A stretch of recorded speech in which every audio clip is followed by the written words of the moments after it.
Hello दोस्तों, good morning, good afternoon, good evening. आप जहां भी हैं, मैं ईश्वर से प्रार्थना करता हूं हमेशा खुश रहें, प्रसन्न रहें, स्वस्थ रहें। आज हम बंगाल के इतिहास के पन्नों से एक और इंटरेस्टिंग चैप्टर लेकर आए हैं। आपने देखा होगा पिछले कई हफ्तों से मैं आपको बंगाल में जो कम्युनल वायलेंट पॉलिटिक्स है उससे जुड़ी कई सारी पास्ट की, हमारे इतिहास की, खास तौर पे हमारी फ्रीडम मूवमेंट के वक्त की स्टोरीज लेके आ रहा हूं, ताकि आपको ये समझ में आए जो भारत में 80-90 साल पहले चलता था, 100 साल पहले चलता था, कहीं ऐसा तो नहीं वो आज भी चल रहा हो, या आज उससे भी ज्यादा आ एक भयावना रूप लेकर हमारे सामने खड़ा हो।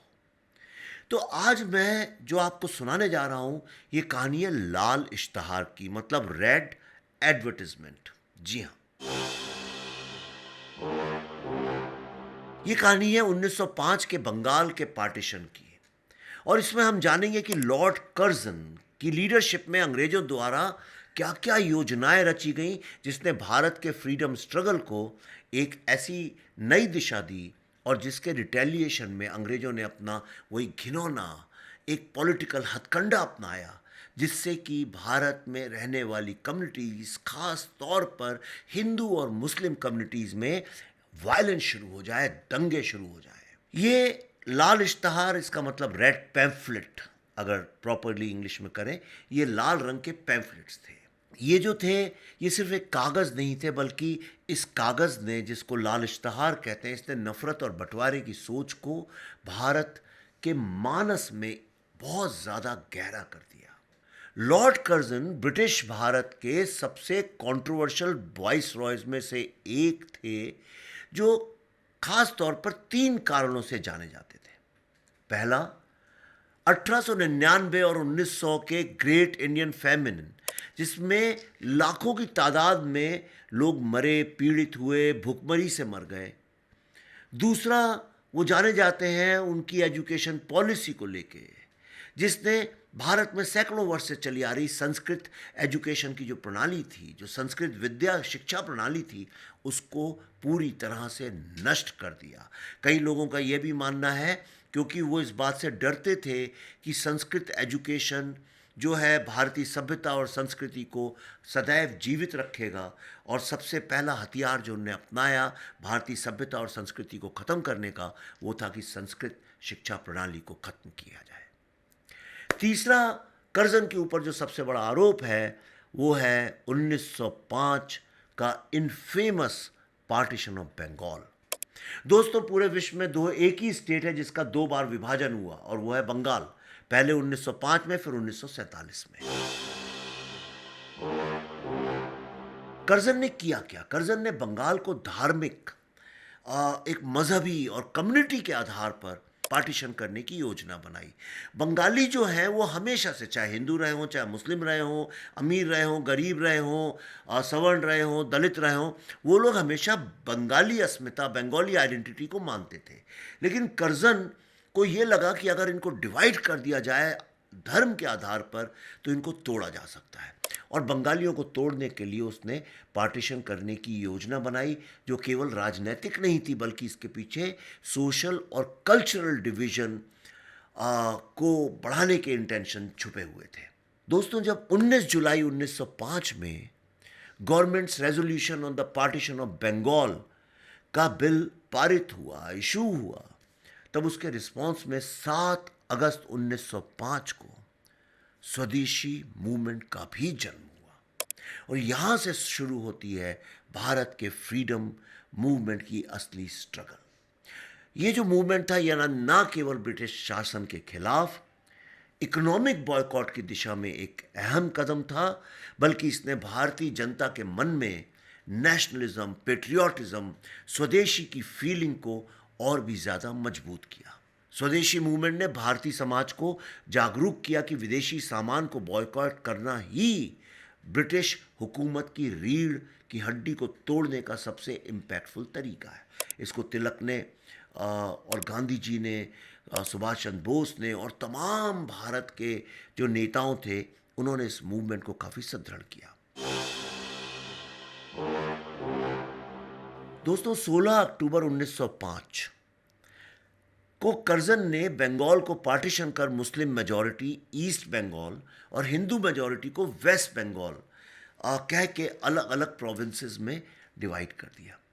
ब्रिटिश सरकार ने इस पार्टीशन का उद्देश्य एडमिनिस्ट्रेटिव ईज बताया, जो कि एक पूर्ण तरह से झूठ और बेईमानी के इरादे के साथ बोला गया था, क्योंकि असलियत में इसके पीछे एक पॉलिसी थी, पॉलिटिकल पॉलिसी, जिसको आप सब डिवाइड एंड रूल पॉलिसी के नाम से जानते हैं। जब स्वदेशी मूवमेंट की लहर उठी तो ये बंगाल ही नहीं बल्कि पूरे देश में फैलने लगी, और तब अंग्रेजों को ये समझ में आ गया कि भारतीय जनता का ये ऑर्गेनाइज्ड रेजिस्टेंस उनके लिए बहुत बड़ा खतरा और चुनौती बन सकता है। और फिर अंग्रेज़ों ने इसे शांत करने के लिए कम्युनलिज्म की आग को भड़काने का रास्ता अपनाया, और यहीं से शुरू होती है लाल इश्तहार की ये खौफनाक कहानी। दोस्तों, पार्टीशन के कुछ समय बाद ही ब्रिटिश सरकार ने सर ख्वाजा सलीमुल्लाह बहादुर, जो ढाका का चौथा नवाब था, उसको अपनी साइड खींचा। उसे 1 lakh pounds, British sterling pounds का लोन दिया, जो कि लगभग ना के बराबर इंटरेस्ट पे दिया गया था, और इस तरह से उसका सपोर्ट हासिल किया। ब्रिटिश सरकार के सपोर्ट से सलीमुल्लाह ने उलेमा के इन्फ्लुएंस का इस्तेमाल करते हुए मुस्लिम कम्युनिटी में हिंदुओं के खिलाफ नफरत फैलाना शुरू किया, और एक लाल इश्तहार जारी किया गया जो हिंदुओं के खिलाफ मुसलमानों को भड़काने के लिए था, और इस इश्तहार को गली गली, मोहल्ले मोहल्ले, चौबारे चौबारे, घर घर, गांव गांव बांटा गया। इस लाल इश्तहार में लिखा गया था कि हिंदू मुस्लिमों की संपत्ति लूट रहे हैं और मुस्लिम कम्युनिटी की प्रोग्रेस में बाधा डाल रहे हैं। इसमें लिखा था कि मुस्लिम हिंदुओं के राज में खतरे में है। लाल इश्तहार ने हिंदुओं को मुस्लिम कम्युनिटी का शत्रु घोषित कर दिया और उन्हें आर्थिक, सामाजिक और धार्मिक रूप से आइसोलेट करने और हर प्रकार के संबंध खत्म करने का आह्वान किया गया। इस नफरत भरी अपील का नतीजा ये हुआ कि ईस्ट बंगाल में जगह जगह हिंदुओं के खिलाफ दंगे भड़क उठे।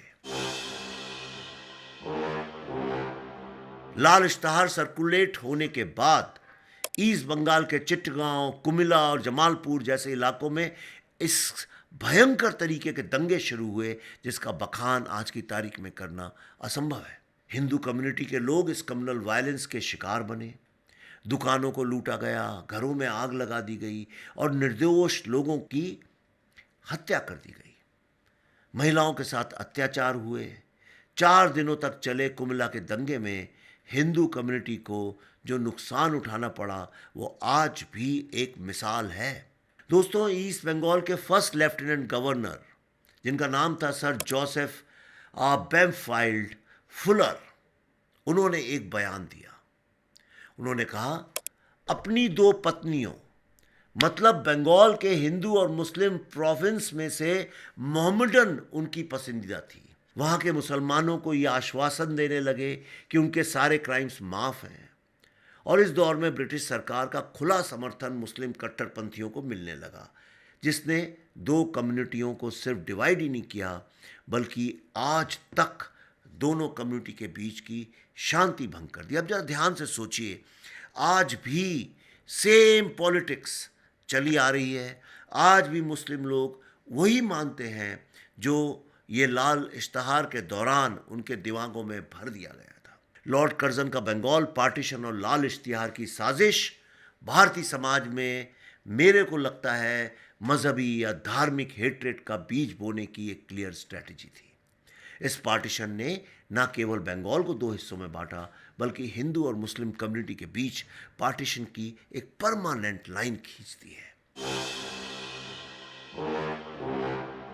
यह दुर्भाग्यपूर्ण है कि भारतीय इतिहास में ऐसी महत्वपूर्ण घटनाओं पर उतना डिस्कशन कभी नहीं होता जितना होना चाहिए, और मुझे ऐसा लगता है आज ज़रूरत है कि हम अपने इतिहास को समझें, उसकी अनकही कहानियों को उजागर करें और इसीलिए मैं ये पॉडकास्ट लगातार करता हूँ बिना इस चिंता के कि कितने व्यूज़ होंगे, कितने लोग लाइक करेंगे, मुझे उससे मतलब नहीं है। पर मुझे ऐसा लगता है, मेरा धर्म है कि मैं ये छोटे-छोटे किस्से, छोटी-छोटी कहानियाँ आप तक लेके आऊँ। आज नहीं तो कल लोगों को समझ में आएगा कि हिंदू मुस्लिम कॉन्फ्लिक्ट की जड़ कहाँ है।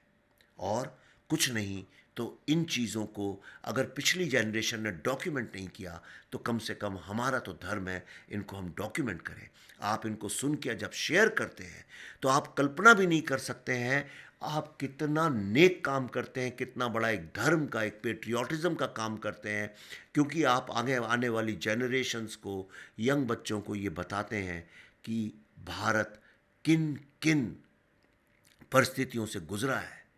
मुझे उम्मीद है कि ये पॉडकास्ट आपको इन घटनाओं के बारे में और ज़्यादा सोचने पर, अपने देश के बारे में और सोचने पर मजबूर करेगा। दोस्तों, आपके कोई भी विचार हों आप नीचे रिप्लाइज़ में लिखिए। मैं आपसे आके बस बातचीत करता हूँ। द डेली फाइल्स के रिसर्च में जो भी इन्फॉर्मेशन मेरे पास है, मैं चाहता हूँ फिल्म आने के पहले मैं आपके साथ शेयर करूँ और हम लोग एक नए इतिहास की रचना करने में एकजुट होकर भारत को आगे लेकर जाएं। धन्यवाद। अगली बार फिर मिलते हैं।